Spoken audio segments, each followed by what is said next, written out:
Olá, colegas, aqui quem está falando é Evandro Antunes, presidente da Associação dos Agentes de Saúde do Estado da Bahia, a ASA, editor e escritor do blog Evandro Agente de Saúde. Antes da gente começar, eu peço que você dê o like no nosso vídeo, que é muito importante. Não se esqueça também de se inscrever no nosso canal se você não for inscrito. Clique no sininho ao lado. Ao clicar no sininho ao lado, você coloca na opção Todas. Isso significa que todas as novidades do nosso canal você vai ficar sabendo.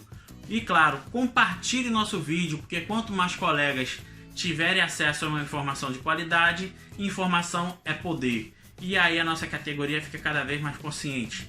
E peço que você deixe o seu comentário.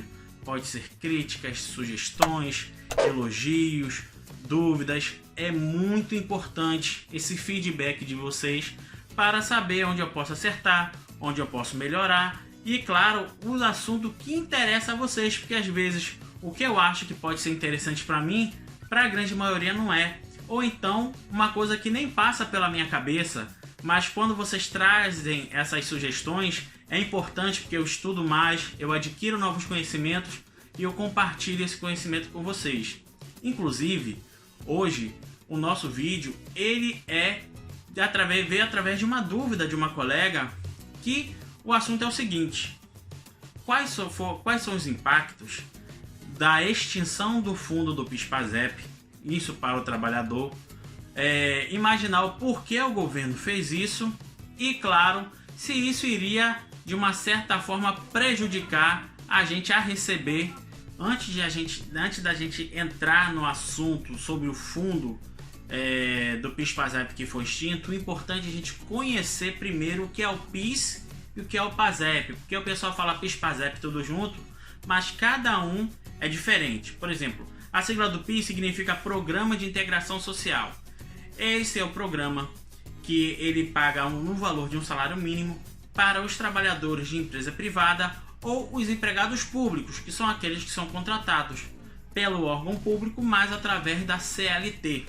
E já o PASEP, que é o Programa de Formação do Patrimônio para o Servidor Público, ele é a mesma coisa do PIS, mas só que destinado para o servidor público estatutário. Então, assim, o PIS, quem ele recebe pela data de nascimento e pela Caixa Econômica Federal, e quem é o PASEP é pelo último número do NIS. E aí tem as datas direitinho, eu vou colocar no final do vídeo já as datas do pagamento do PIS e do PASEP, mas vamos seguir.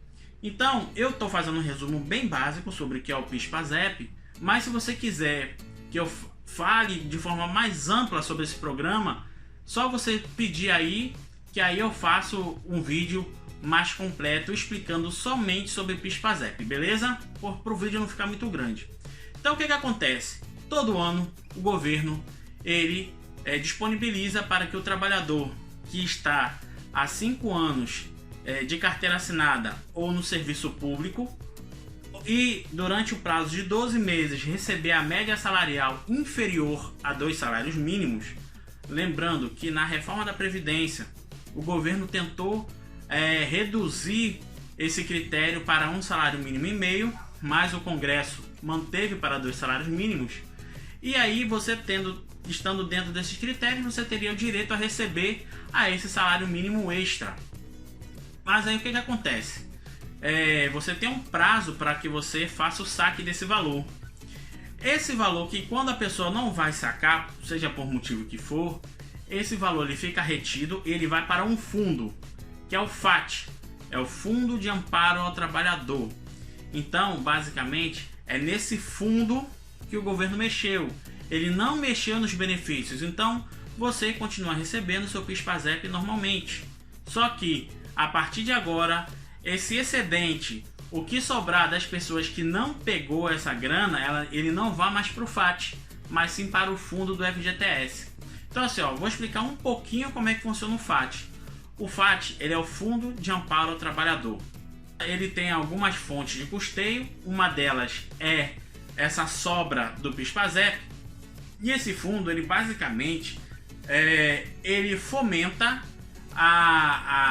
o custo de cursos de trabalhadores e também empresas em tecnologias voltadas ao trabalho, e também o governo ele fica com 30% desse valor para fins de despesas, e ele também encaminha desse valor 40% para o BNDES para fazer os empréstimos.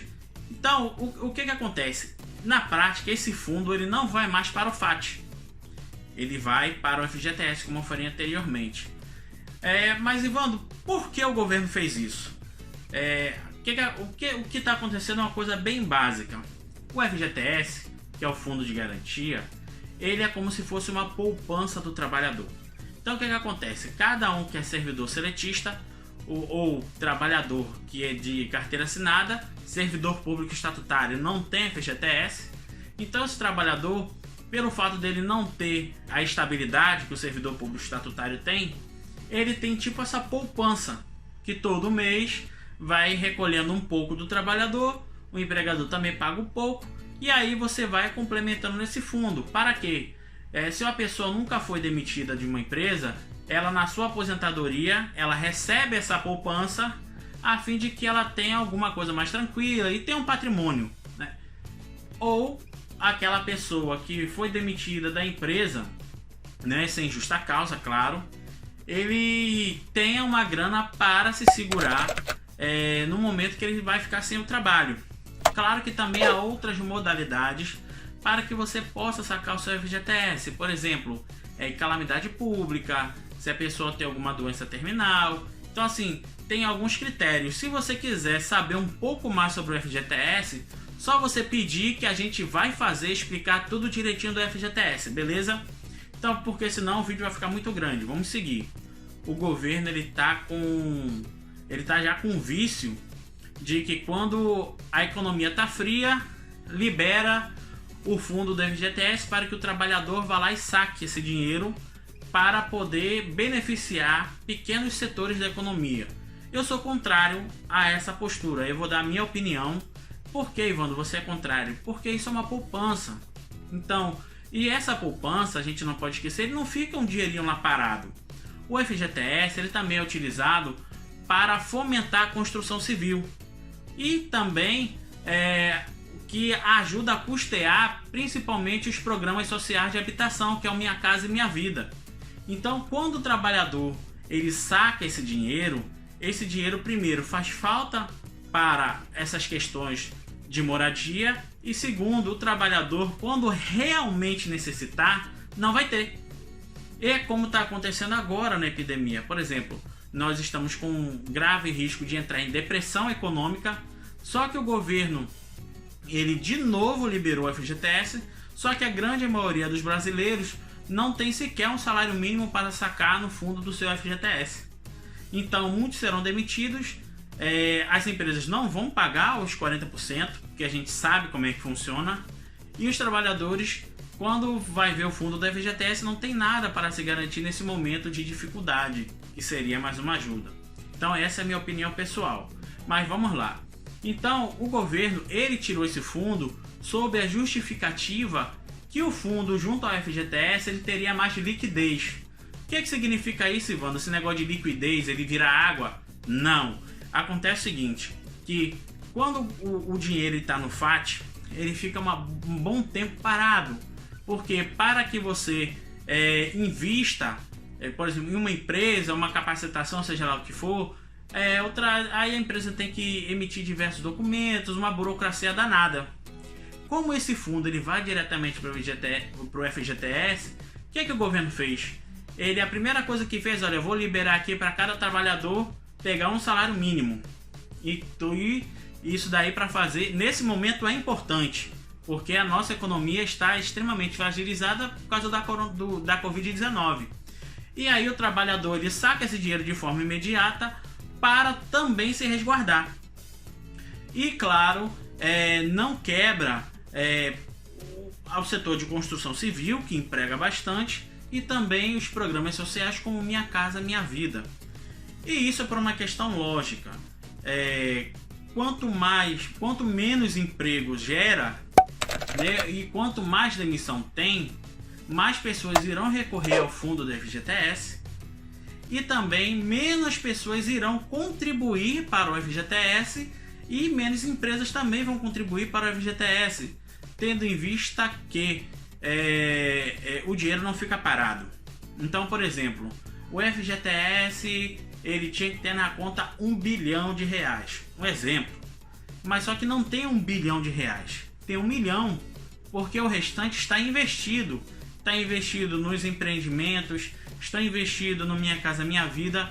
E se for um movimento muito grande de pessoas para sacar o FGTS ao mesmo tempo, sem nenhum tipo de recurso, o sistema quebra. Essa é a realidade. Então o que o governo fez? Ele pegou essa grana, jogou no fundo do FGTS que está vazio, e para dar um suspiro caso os trabalhadores tenham uma grande movimentação do seu FGTS. Então, em nenhum momento você vai deixar de receber o seu FGTS, ou perdão, você não vai, claro, se você estiver dentro dos critérios, você não vai receber seu FGTS, mas sendo mais explícito, você não vai deixar de receber o seu PIS/PASEP, ele está garantido. A única coisa que extinguiu foi para onde vai o dinheiro das sobras, que mudou de lugar, né? Como se fosse para o banco A e você mudou para o banco B. Então é isso que está acontecendo. As sobras do PIS/PASEP, a partir de maio, todo ele vai para o fundo do FGTS. Então, colegas, eu espero que você tenha gostado desse vídeo, espero ter tirado a sua dúvida. Peço que você se inscreva no nosso canal, clique no sininho ao lado, coloca lá em todas, né? Não esqueça também de compartilhar esse vídeo para que mais colegas tenham acesso ao material de qualidade. E claro, comente, pode ser dúvidas, elogios, sugestões, porque isso é o que ajuda o nosso canal a crescer, tá certo? E claro, curta o vídeo. E, como prometido, eu vou colocar aí agora a tabela de pagamento para o PIS e para o PASEP do ano 2020 e 2021. Tá bom, pessoal? Até a próxima!